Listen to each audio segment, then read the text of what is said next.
Next നമുക്ക് leaf വരുന്നുണ്ട്.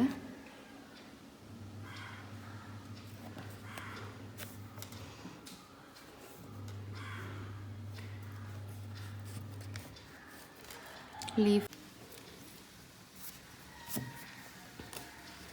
ആദ്യം നമ്മളൊരു ലൈൻ വരച്ച് കൊടുക്കുക. അതേപോലെ തന്നെ ഇങ്ങനെ ഒന്ന് കൊടുക്കുക.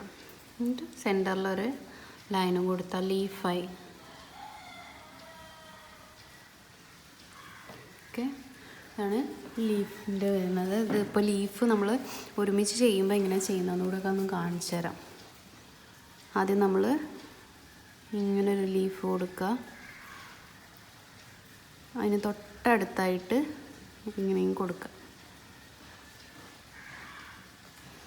മുകളിൽ ഒരെണ്ണം കൊടുത്തു.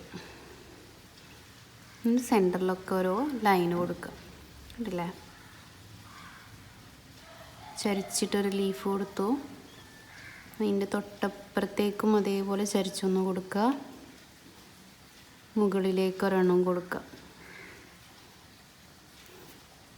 ലീഫായി. ഇതേപോലെ ലീഫിൻ്റെ വേറൊരു മെത്തേഡിൽ ഉള്ളതാണ്. ജസ്റ്റ് നമ്മളൊരു കുഞ്ഞ് ലൈൻ ഇട്ട് കൊടുക്കുക. എന്നിട്ട് ഒരു ഡോട്ട് നന്നായിട്ട് പ്രഷർ ചെയ്തിട്ട് ഒരു ഡോട്ട് കൊടുക്കുക. അതിനൊന്ന് ജസ്റ്റ് ഒന്ന് വലിച്ചിങ്ങോട്ട് വെച്ച് കൊടുക്കുക. കുഞ്ഞ് ലീഫ്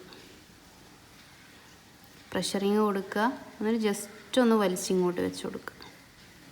ഒരു ലൈൻ ഇട്ട് കൊടുത്തിട്ട് നന്നായിട്ടൊരു ഡോട്ട് പ്രഷറിങ് ചെയ്തിട്ട് ഡോട്ടാക്കിയിട്ട് ജസ്റ്റ് ഒന്ന് വലിച്ചിങ്ങോട്ടേക്ക് വെച്ച് കൊടുക്കുക. നന്നായിട്ട് പ്രാക്ടീസ് ചെയ്യണം ഇത്. ഒരു ലൈൻ ഇട്ടു, നല്ലോണം പ്രഷർ ചെയ്യുക. പ്രഷർ ചെയ്യാനും പിശുക്ക് കാണിക്കേണ്ട ആവശ്യമില്ല. നന്നായിട്ട് പ്രഷർ ചെയ്തതിന് ശേഷം പൊക്കി പിടിച്ച് ഇങ്ങനെ ഇങ്ങോട്ടേക്കൊന്ന് വെച്ച് കൊടുക്കുക. ഒന്നുകൂടെ കാണിക്കാം. ഒരു ലൈൻ ഇട്ടു, നന്നായിട്ട് പ്രഷർ ചെയ്യുക. എന്നിട്ട് ജസ്റ്റ് ഒന്ന് പൊക്കി പിടിച്ച് ഇങ്ങോട്ടേക്ക് വയ്ക്കുക.